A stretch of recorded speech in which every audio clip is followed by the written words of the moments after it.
అంటే సున్నం అండి. సున్నం కొంచెం ఒక చిటికెడు సున్నం తీసుకొని ఒక ప్లాంట్‌కి 6 ఇంచెస్ నుంచి ఒక 12 ఇంచెస్ వరకు పాట్ ఉందనుకోండి. ఆ పాట్‌కి ఒక చిటికెడు సున్నం తీసుకొని 1 లీటర్ వాటర్‌లో కలిపేసేయాలి. కలిపేసి ఆ సొల్యూషన్ అంతా కూడా సాయిల్‌లో వేసేసేయొచ్చు.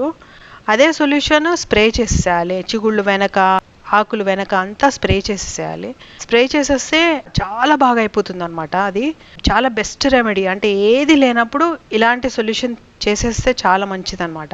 ఒకవేళ ఇంకా మంచిగా ఫర్టిలైజర్ ఇవ్వాలి, ఇంకా మంచి పెస్టిసైడ్స్ ఇవ్వాలి అంటే ఇలాంటివి కూడా ఇచ్చుకోవచ్చు అనమాట. సో దాంట్లో కొన్ని పెస్టిసైడ్స్, కొన్ని ఫర్టిలైజర్స్ ఈ రోజు చూద్దాము. వంకాయలు చెప్పాం కదా, దీనికి అంతా మీలీ బగ్స్ ఇంకా కర్లీ లీఫ్ చాలా అటాక్ అయింది. చాలా ట్రీట్మెంట్ చేసాము, నీమ్ ఆయిల్ స్ప్రే చేసాము, తర్వాత కింద చున్నం వేసామన్నమాట. దాని తర్వాత ఇప్పుడు కొంచెము కాయలు నిలబడ్డాయి. నిలబడ్డ తర్వాత ఇవి హార్వెస్ట్ చేస్తున్నాము. మళ్ళీ అవి కట్ చేసేస్తాం అనమాట. అయిపోయిన తర్వాత అన్ని స్టెమ్స్ అన్ని చిన్నగా చేసేస్తాము. చిన్నగా చేసేసిన తర్వాత అది